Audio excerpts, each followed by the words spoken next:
Improve your looks, ये जो topic है ये बहुत बड़ा टॉपिक है, सो इसे एक वीडियो में कवर नहीं कर सकता है। आई एम सॉरी, बट इसे अगर कवर करना है तो हम धीरे धीरे वीडियो बनाते रहते हैं। सो मैं वही कर रहा हूँ। So this video the proof, मेरे पास कुछ ऐसी टिप्स हैं जो आपको आपके लुक्स को नेक्स्ट लेवल के ऊपर ले जाएगी। पहली टिप्स है वो है एक्सरसाइज। यस, डेली एक्सरसाइज अगर आप करते हो तो होता है कि आपका जो ब्लोट है वो कम आने लगता है, क्योंकि जब आप एक्सरसाइज करते हो तो बेसिकली फैट रिड्यूस होता है। अगर आप ज़्यादा फैटी हो तो एक्सरसाइज करके आप पतले हो सकते हो, या फिर ज़्यादा स्किनी हो तो आप थोड़े से हेल्थी बन सकते हो। उससे होता क्या है, उससे जब आपकी फ्रेम जो बनती है बॉडी की वो ज़्यादा अच्छी बनती है, देन आप गुड लुकिंग थोड़े दिखते हो। फिर दूसरा है fruit and then good diet. आप फ्रूट तो अपनी डाइट में ऐड कर सकते हो, but good diet most important होती है, वो है प्रोटीन। और प्रोटीन अगर आप अपनी डाइट में ऐड नहीं करते तो आप कितने भी एक्सरसाइज कर लो, चिन टक्स कर लो या फिर कुछ भी कर लो, आपकी बोन्स डेवलपमेंट नहीं होगी। Yes, its truth. Bones development के लिए प्रोटीन बहुत इंपॉर्टेंट होता है, तो आपको ये खाना ही खाना पड़ेगा, अपनी डाइट में ऐड करना ही करना पड़ेगा। और फिर आप कर सकते हो फ्रूट्स में, जैसे कि आपको जिस चीज़ से प्रॉब्लम है, जैसे कि हेयर से प्रॉब्लम है तो हेयर्स के लिए आंवला खाओ, ऐसी ऐसी चीज़ें जो हेयर्स में ग्रोथ लाती हैं। स्किन से प्रॉब्लम है तो बीट रूट खाओ, अनार खाओ, सेब खाओ, एंड देन बहुत सारे फ्रूट्स हैं, आप सर्च कर सकते हो गूगल पे। या फिर अगर आपको और किसी चीज़ में प्रॉब्लम है so search on the Google and then he giving you answer. And then third most important, sun bath. Yes, sun bath basically इतना तगड़ा चीज़ है ना, मेरी लिटरली मैं आपको बताना चाहूँगा, सन बाथ से मेरी हाइट बहुत अच्छे से बढ़ी थी।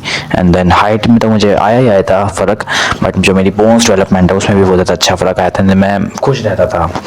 अब देखो होता क्या है मेरी स्टोरी में, जब मैं सन बाथ लेना मैंने पता क्यों बंद करा था, क्योंकि मुझे भूत लग गया था टैन हटाने का। एंड देन मैंने टैन हटा भी लिया था, बट हुआ क्या कि जब मैंने टैन हटा लिया तो उसके बाद मैं सोचने लग गया सूरज को दुश्मन। मैं जब भी वॉशरूम भी जाता था, क्योंकि हमारा जो वॉशरूम है बेसिकली आंगन में है, थोड़ा सा नोट ऐसे है तो धूप हल्की सी आती थी, एक जाल सा है उस पर धूप बहुत तेज आती है, तो वो सीधा मेरे वॉशरूम की तरफ आती है। तो मैं वहाँ पे भी जाता था तो मैं मुंह पे सनस्क्रीन लगा के देन एक आधा घंटा रुक के जाता था, और मुंह पे दुपट्टा बांध के जो भी मेरे पे कपड़ा रहता था वो बांध के फिर जाता था। जस्ट इमेजिन, मैंने सन से बिल्कुल दूर चला गया था। देन मेरी स्किन की, आई नो मेरी स्किन की क्वालिटी बहुत ज़्यादा अच्छी हो गई थी, बट साथ साथ मुझे साइड इफ़ेक्ट भी झेलने को मिल रहे थे। एक था कि मुझे खुशी नहीं रहती थी, किसी भी फील्ड में कुछ भी काम करूँ खुशी नहीं रहती थी मुझे, आई डोंट नो, बहुत गुस्सा आता था और मुझे कुछ भी करने का मन नहीं करता था, बहुत सैडनेस रहती थी, अजीब सी सैडनेस कि मेरे रोने का मन करता था। आई डोंट नो, बहुत कुछ होता था मेरे साथ, आपको बता नहीं सकता, बहुत प्रॉब्लम हो गई थी मेरे साथ। इसलिए आप सन अवॉइड मत करो।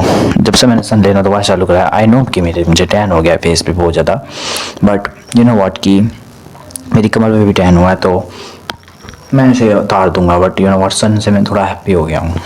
एंड देन मैंने तो गलती कर दी थी कि मैं अपने फेस को भी ले गया था बिना विदाउट सनस्क्रीन कुछ दिनों तक, बट आप मत लेके जाना, आप सनस्क्रीन को अप्लाई करते रहना एंड देन अपने बैक पे धूप लेके रहना, क्योंकि उससे बहुत ज़्यादा बेनिफिट्स मिलते हैं। लिटरली वो आपके लुक्स को कम्प्लीटली चेंज कर सकती है। And then number fourth, the most important, वो है म्यूविंग। अब म्यूविंग जो है उसे करने के लिए आपको सिर्फ एक काम करना है, वो बोलना है टिंग। जो एंग जी का पार्ट है वो जो आपके पीछे वाली फ्लोर पे, यू नो पीछे वाले पायलट पे टच हो रहा है उसे ही होल्ड करना है, देन आगे वाली जीभ को भी टच करवा देना है, देन सांस लेना है नाक से। That is it. अगर आप ऐसा करते हो तो ये आप परफेक्ट म्यूविंग कर रहे हो। एंड देन अगर आपको म्यूविंग के लिए और भी डाउट है तो अब मैं म्यूविंग के ऊपर एक वीडियो बनाऊंगा इन फ्यूचर, इसी चैनल पे आप चेकआउट कर सकते हो। म्यूविंग करने से आपकी जो फेशियल बोन्स हैं उसमें बहुत ज़्यादा डिफरेंस आ जाता है। लिटरली जब से यू नो व्हाट मैंने म्यूविंग करा था और मेरी जो माउथ ब्रीथिंग थी वो बहुत ज़्यादा अच्छी हो गई थी, मतलब माउथ ब्रीथिंग अच्छी नहीं हो गई थी, मतलब माउथ ब्रीथिंग की आदत छूट गई थी, एंड देन नोज ब्रीथिंग की आदत लग गई थी और मैक्सिलर डेवलप हो गई थी, साथ के साथ जो मेरे चीक बोन्स के थोड़े से ऊपर हो गए थे। देन अभी मुझे ज़्यादा रिजल्ट नहीं मिले हैं विजिबल, क्योंकि मैंने अभी मुझे आई डोंट नो 3 मंथ ही हुए होंगे। इसलिए आप अगर म्यूविंग अभी से करते हो सो जैसे कि आपके एज पे डिपेंड होता है, ये बाद में डिस्कस करेंगे, सिर्फ आपको म्यूविंग करना है, ठीक है। And then 5 the last of the tips of this video. Don't compare yourself. Don't compare किसी से भी, कोई चीको हो, कोई जॉर्डन ब्राइड हो, कोई शान ओपरा हो, किसी से भी मत करो. Just be your self. मतलब ऐसा नहीं बी योर सेल्फ नहीं, जैसे कि अपने लुक्स को अपने ओल्ड वर्जन से कंपेयर करो एंड देन अपनी चीज़ों को, लुक्स को इम्प्रूव करते रहो. किसी के लुक्स पे फोकस मत करो, किसी का कंपैरिजन मत करो. ठीक है, अपने लुक्स पे ध्यान दो एंड देन अपने लुक्स को इम्प्रूव करो. Then bye.